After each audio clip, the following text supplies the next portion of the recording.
అందరికీ నమస్కారం.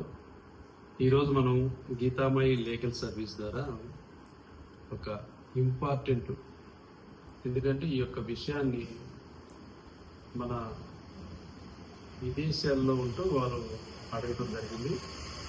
సో దానివల్ల ఈరోజు ఈ యొక్క విషయాన్ని ఈ యొక్క గీతామయి లీగల్ సర్వీస్ ద్వారా మరి 10 మందికి అవేర్నెస్ చేయాలనే ఒక ఉద్దేశంతో ఈరోజు యొక్క విషయం మీద మీకు తెలియజేయడం జరిగింది. విదేశీయులు మన దేశంలో దావా వేయవచ్చా?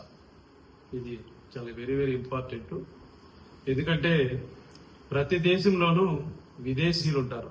సపోజ్ ఫర్ ఎగ్జాంపుల్ మన దేశంలో చాలా మంది విదేశీయులు ఉండొచ్చు, మరి మనం అనేక దేశాల్లో మన దేశ ప్రజలు ఉండవచ్చు. అక్కడ మనకి ఏదైనా అన్యాయం జరిగితే మనం ఆ యొక్క న్యాయస్థానాల్ని సంప్రదించవచ్చా అంటే ఇది సిపిసి చట్టంలోని సెక్షన్ 83 ప్రకారం కేంద్ర ప్రభుత్వ అనుమతితో మన దేశంలో నివసిస్తున్న విదేశీ పౌరులకు ఏదైనా అన్యాయం జరిగితే వారు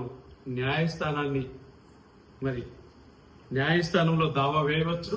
మరి అంతేకాకుండా వారిని మన దేశ పౌరులుగా పరిగణిస్తుంది.